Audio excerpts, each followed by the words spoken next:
Hello, it's time for the last section of Chapter 3, Section 8, and today we're going to learn another way to solve systems of equations using, this time, inverse matrices instead of using determinants. So up until now we've studied 3 algebraic ways: graphing, substitution, elimination.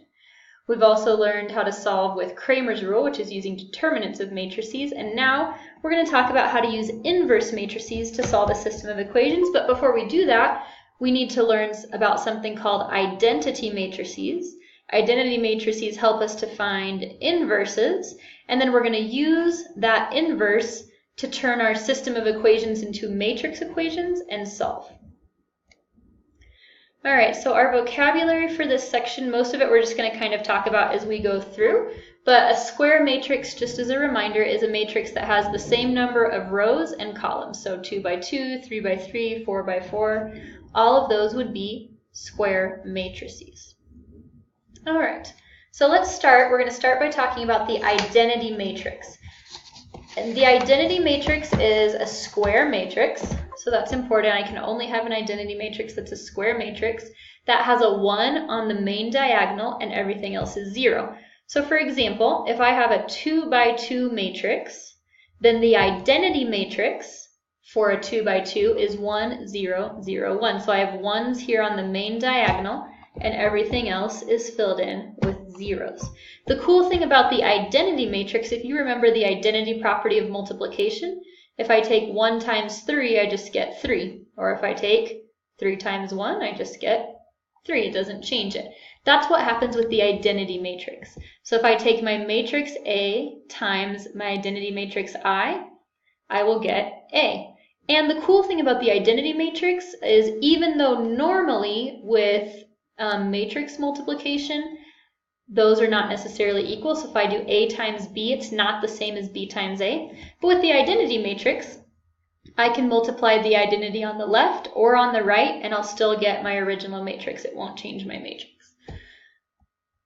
So here, if I take A, B, C, D times 1, 0, 0, 1, or if I take 1, 0, 0, 1 times A, B, C, D, I'll just get A, B, C, D. So here's the 2 by 2 identity matrix. Here's the 3 by 3. You can see the 1s on the main diagonal and 0s everywhere else. So we are going to use the idea of the identity matrix to help us figure out whether or not 2 matrices are inverses of each other. So make sure not to confuse identity with inverse. So let's read this definition. 2 n by n matrices are inverses of each other. Again, these are going to be square matrices if their product is the identity matrix. Okay, so if I take A times B and I get the identity matrix, that means that A and B have to be inverses of each other. Just like if I take 3 times 1/3, I get 1. That means that 3 and 1/3 are multiplicative inverses of each other.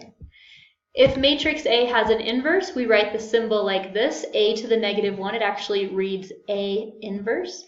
So if I take A times A inverse, I'll get the identity. Or if I take A inverse times A, I'll get the identity. So I have to be able to do it in both orders. You have to check the product in both orders. So A times A inverse has to give me the identity, and A inverse times A also has to give me the identity matrix. So let's practice that. So here they're asking me, are these 2 matrices, X and Y, inverses of each other? So to do that, I have to try X times Y and then Y times X, and they both have to give me the identity matrix. So let's start with X times Y. Matrix X times matrix Y. Then we're going to multiply just like we did in section 6. So 3 times 3, negative 2 times 1, 1. 3 times 1 is 3. Negative 2 times 1 is negative 2. 3 plus negative 2 is 1, and so on. So do all of the multiplication. Notice that when I do the first row times the second column, I get 3 times 2, which is 6, plus negative 2 times 3, which is negative 6, and that gives me 0. So when I simplify my multiplication, I get 1, 0, 0, 1. So X times Y works. Now I have to try it in the other order. Remember we said we have to do X times Y and Y times X.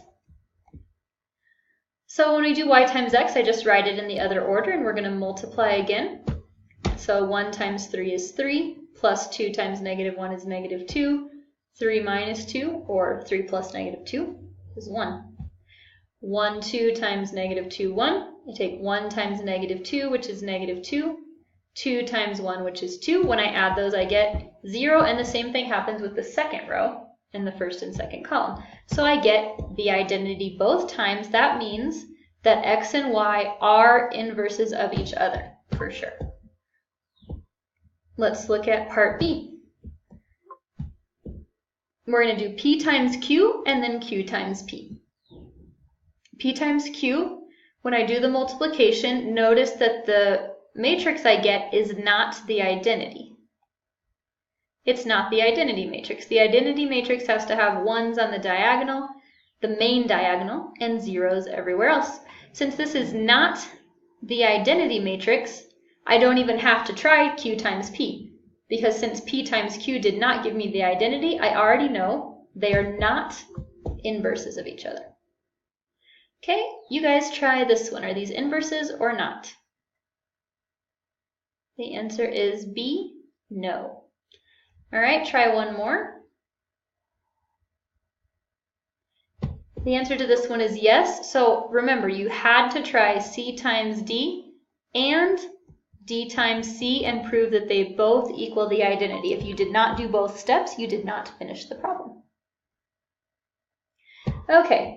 Now the question is, so when we do these examples, we can figure out whether or not these two matrices are inverses of each other. But let's say I was just given matrix C here. How would I figure out matrix D? How would I find what the inverse matrix actually is? And this is the formula for doing that. And we're only going to do this by hand for 2 by 2 matrices. So if I have this 2 by 2 matrix, that's matrix A inverse is 1 over A times D minus B times C. Notice that AD minus BC is the determinant. So I do 1 over the determinant times D negative B negative C A. Now that seems weird, but all we really do is switch A and D. So this is how I remember it. We switch A and D, and then I only need to put negatives on B and C. So I switch A and D, make B and C negative or change their sign, and multiply by 1 over the determinant, as long as my determinant is not 0. If my determinant is 0, then there is no inverse. So if the determinant equals 0, no inverse can be found. And again, I can only do inverses for square matrices. So let's look at this process. Here is my square matrix S. So we're going to find the determinant first. The determinant is negative 1 times negative 2, which is 2, minus 0, which is 2. So that means I can find the inverse because my determinant is not 0. So I use my formula. The formula is 1 over the determinant, switch A and D, and make B and C negative. So 1 over my determinant is 4. But here they're showing the work again. My determinant is 2, sorry. So I have 1 over 2, and notice my original matrix. I'll write my original matrix up here in the corner so we can compare. So my inverse, S inverse, is 1 over the determinant, 1 over 2. We switched A and D, so I switched negative 1 and negative 2. And then I did the net opposite of B and C. Obviously 0, we can't have negative 0, it just stays 0, but 8 becomes negative 8. And then sometimes you'll see it left like this, or we can multiply everything by 1/2, because 1/2 is a scalar, and I get this final result when I've multiplied every element by 1/2. So that would be my inverse matrix. If I were to take this, which is S inverse, if I were to take S inverse times S, I would get the identity matrix. And that's what they're going to show us on this slide. So if this is really true, then this is matrix S, and this is what we think is S inverse. We have to multiply them and be able to get the identity. And you can look at the work here and see that it turns out to be the identity. So negative 1 times negative 1 is 1, plus 0 times negative 4, 0. 1 plus 0 is 1. And then we would continue on with the rows and the columns multiplying, and we get 1, 0, 0, 1. Then I have to make sure it works in the other direction as well. But they don't show us that to us here, so I'd have to do S inverse times S and show that that's 1, 0, 0, 1 as well. Okay, let's look at this example. If I'm going to find the inverse of this matrix, I have to start by finding the determinant, but notice that in this case, my determinant is 0. Since the determinant is 0, my inverse does not exist. Why? Because the formula is 1 over the determinant times the matrix with those different parts switched around like we talked about before. And 1 over 0 is undefined. So if my determinant is 0, I do not have an inverse. All right, try this one. Find the inverse. Okay, in this one there is no inverse because the determinant is 6 minus 6, which is 0. Okay, find the inverse of this matrix. You should have gotten A, negative 1, 1, negative 7 halves, and 3. Okay, last part of this section, matrix equations. We saw this in the vocab at the beginning. A matrix equation is when I rewrite a system of equations using matrices, and we're going to use 3 different matrices: coefficient matrix, variable matrix, and constant matrix. The coefficient matrix is just the coefficients like we talked about last time with Cramer's rule. So with this system, the coefficients are 1, 2, 3, and negative 6. Then my variable matrix is xy. Notice that I had to write it as a 2 by 1 matrix so that I would be able to multiply it with A, with my coefficient matrix, which is 2 by 2. And then it equals my constant matrix, which is, again, a 2 by 1 matrix. That's just in the same order as my constants, or what my equations are equal to. All right, so we're going to use that process to solve a system of equations. Okay? Take a second to read through this word problem.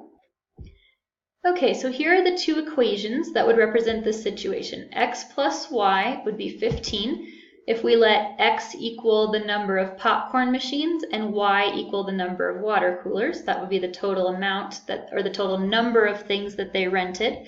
And then we know the cost, $15 per popcorn machine and $18 per water cooler, and the total amount of money they spent is $261. So those are the 2 equations we would write, and then we're going to write that as a matrix equation. So notice here I have my coefficient matrix. So 1, 1, 15, 18. Here I have my variable matrix, which is written as a 2 by 1 matrix. And here I have my constant matrix. So we are going to use inverse matrices to solve this system of equations. So after I have it written as a matrix equation, I have 2 steps. Step 1, I'm going to find the inverse of the coefficient matrix. That's the only square matrix, so it's the only one we can find the inverse of anyway. So here is that process. 1 over the determinant, and then we switched A and D and made B and C negative. When I simplify that, I get 1/3 times 18, negative 1, negative 15, and 1. Now, when we're solving systems of equations with inverse matrices, we usually want to leave it like this and not multiply out the 1/3, and you'll see why in just a second.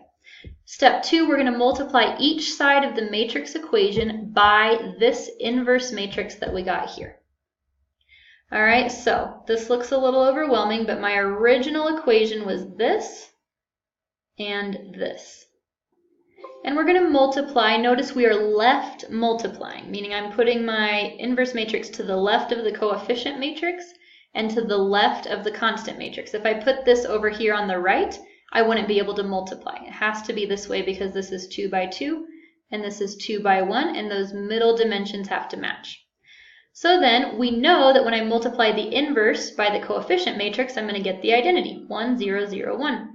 On this side, I'm going to multiply my 2 matrices first. This is why we leave the 1/3 out. That way we don't have to do as much multiplying with fractions.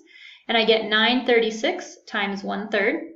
And then to finish that off, I just multiply. Let me show it to you back here. 1/3 times 9 is 3, and 1/3 times 36 is 12. So my final answer is 312. X equals 3 and Y equals 12. So we have 3 popcorn machines and 12 water coolers.